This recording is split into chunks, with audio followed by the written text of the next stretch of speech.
There's a little sign back there which is like the rules of doing public speaking, and it says, never follow a magician. I mean, it's just, that's the toughest act to follow of all. So, I'm David. This is me on the right with my brother Anthony, dressed as an Indian. I spent most of my time with that thing stuck between my legs until about probably 2 years ago when it broke. And I was kind of obviously quite sad about that. But basically, as a kid growing up, I was very fortunate. I had the opportunity to be out in nature non-stop. I was, constantly being called back inside. Come on, come in. And I'd be like, nope, I'm staying out later. Literally dragged by my ear by my mum to come in. And it's probably why, as I stand here at Stanford, I thought I'd bring up some of my test results as a kid. I always think it's a good place, a good leveler, and I like the top one because it basically says the test result is really very disappointing, but not totally surprising. He tries often to give the impression that he's working, but he's unsettled, distracting to others. I really was a pain in the arse. I was the kid that you didn't want your kids to sit next to at school. But the good news about that, and actually my geography teacher was quite nice to me, he said, actually, David grabs the concept of a compass, which is kind of lucky because I basically found myself as far away from the classroom as was probably feasibly possible. I was spending many months in these very weird places, which didn't seem weird to me, but in these places that were really very leveling. They were places where ultimately you realized that we are really just a speck on this endless horizon that is our planet. And I would come back, and I came back actually from a trip in Antarctica, and people would come up, and friends and family, and they would engage with you, and they'd ask you questions, and they would say things like, how do you sleep, and how do you eat, and how do you function, and how do you go about your everyday being?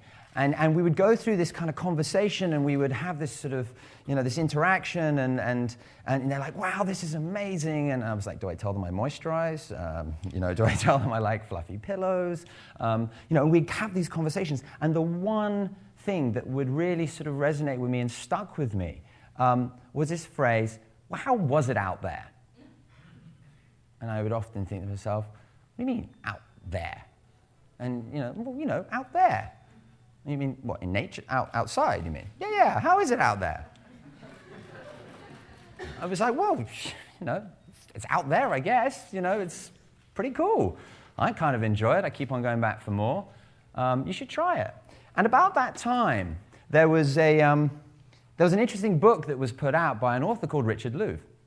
And he basically started talking about kids and nature. Actually, this was when I Googled humanity, that's what came up. I thought it was quite funny.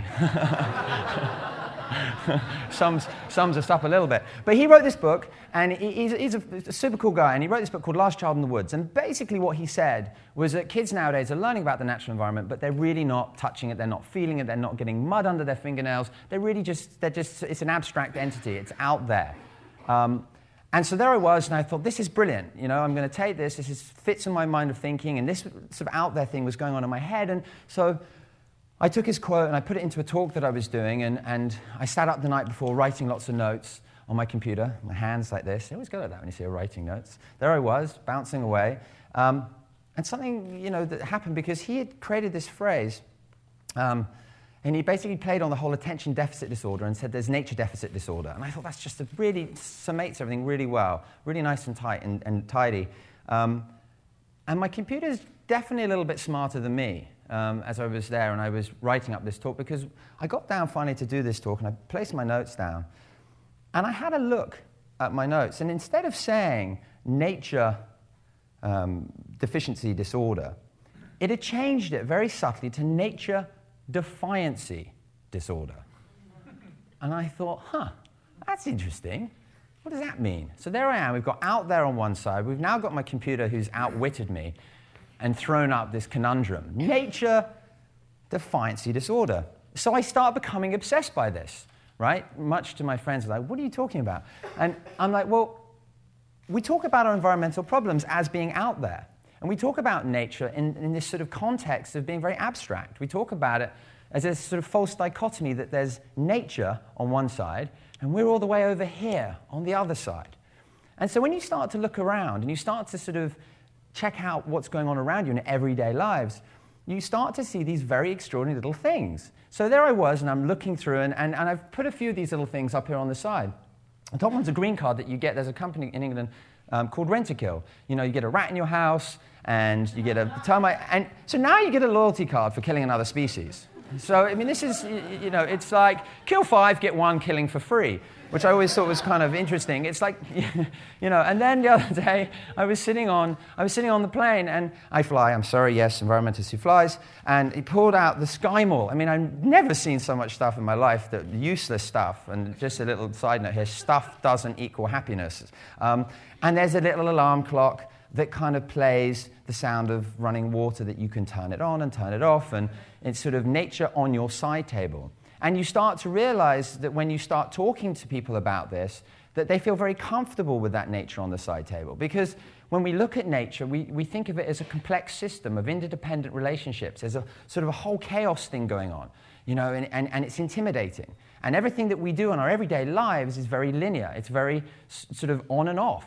It's black and white. I start a conversation, I end a conversation. I send an email, I receive an email. I start a relationship, I end a relationship. So for us, when we've got all these sort of interdependent relationships, it becomes slightly intimidating.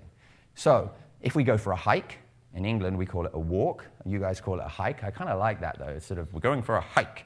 You kind of tend to stay on the path, and you probably take, it's like this little thing here with there's a couple there who are hiking, and basically, you know, God forbid another species, get off, you know, and you sort of spray yourself, would land on me, you know, and you stayed on the path, and you're taking your photo.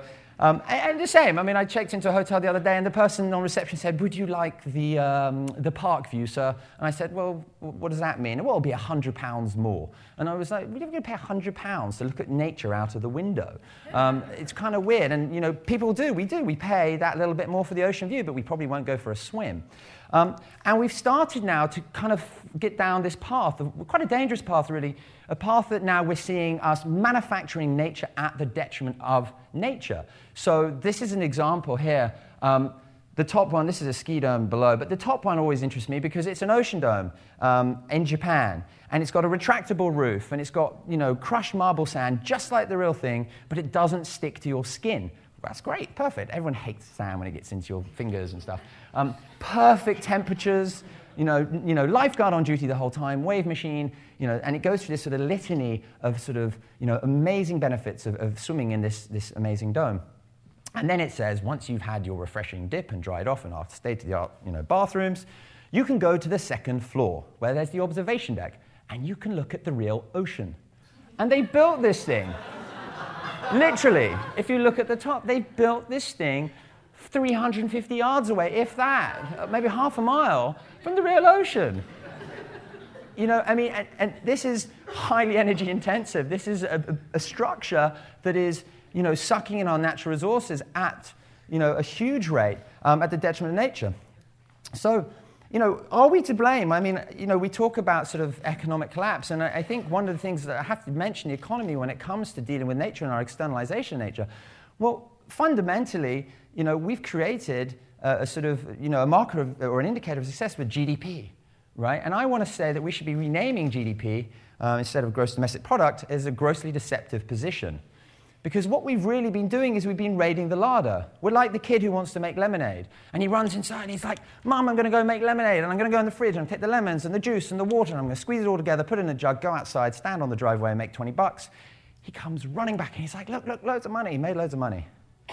She goes, that was my lemon. That was my jug. That was my water. Cost me about $8. So you didn't really make that $20. But yet, in society, in the way that we deal with nature, it's an externality. So we don't, you know, the more the trees fall, the more, you know, our oceans are depleted, the more our topsoil is eroded, the more our markers of successes continue to go up. But really, what is happening to us? What is happening to our quality of life? How do we, you know, we look right now at Copenhagen, people sitting around, bartering around two things. Our environmental sort of markers are bookmarked by energy on one side and CO2 on the other. And everything else is kind of out of that now. If we sort that out, then our planet's fine. And I ask, you know, you as an audience here in Silicon Valley, who some of you, most of you probably are involved in energy, new energy, just to think about that when you're looking at your next investments. But we are fighting back. and I'm pleased to see a number of artists here, who are using the right side of the brain, more than the left side, to start to tackle this. And these were two great examples I saw recently. This was in Trafalgar Square in London. An artist decided to put grass all across Trafalgar Square, and people's faces, they were like, yep, honey, it's grass. Let's go. And they were like rolling around, and they were, touching it and rubbing their faces. I saw one guy go all the way across on his face, just going, this is great. He's like, I haven't seen grass for years. This is another, Dan and Heather Ackroyd here, another two duo artists. They took Royal Festival Hall and recovered it in grass and started to sort of take that. I like that sort of interaction between nature and this very concrete block. But I want to propose something else before I run out of time, which is a slightly different way of thinking about things. This is a model that I've been using on my latest project, the plasticky, which is a kind of crazy project, which was driven really by this equation. And it simply states that there's one common theme among all of us in this room, and that's we're dreamers. And kids tend to dream more than adults, but we all have dreams. And the moment you take that dream and you transport it out of your mind and you put it onto paper and you plant that stake and you tell someone your dream, you act on that dream becomes an adventure. So technically, we're all adventurers. It may be undertaking a computer programming course. It may be, my adventure may be climbing a mountain, maybe going on a date. That's often an adventure. And those adventures create stories. And stories are the foundation of who we are. Humanity is based on stories. Everything we do, stories we tell ourselves. If you're funny, you're a comedian. If you're good at stories and you can make things disappear, you become a magician. There he is, he's disappeared. No, he hasn't, he's back. So those stories then become the fuel, the inspiration for more dreams. And that whole equation, I think, is driven by curiosity. And it's one of the most amazing traits that as adults, we forget how to be curious, to challenge the just that's the way we've done it mentality, to go out there and say, is it really right that we might produce energy over here and consume it over here? Why do we do that? But maybe we're afraid to ask, to be curious. And that's when we look now at the state of our planet and the way that we interact with nature, we have to start getting curious and applying this equation of curiosity. We have to start dreaming of a world where we can aspire to more than just survival. We have to start taking adventures and feeling and breathing the very stuff that we belong to. We have to tell stories that help us to rechange this planet point 1.0 way of thinking to becoming a planet point 2.0 way of thinking, to a way in which our economy doesn't own our environment, but our environment owns our economy. We have to start dreaming bigger and telling those stories so that we can understand that collectively as a community, all of us are smarter than individuals. And if we can do that, I really believe that we can tackle this planetary crisis that we hear so much about, which is so much more than just being a number in our atmosphere. Has anyone ever tasted a ton of carbon? What does it taste like? What does it smell like? What does it feel like? What does a kilowatt of energy feel like? I bet it hurts. They're so abstract. So I'm going to jump through. Have I been given more time? It just suddenly went up to like 1:30. That's awesome. I'm going to finish. That was my moment, and then I've got to go back for another 1:29. So I want to finish with this guy. This dude is an amazing, amazing man. And I think can I go back a slide actually, as I got 1:10 now? You can make the clock go back to 1:30.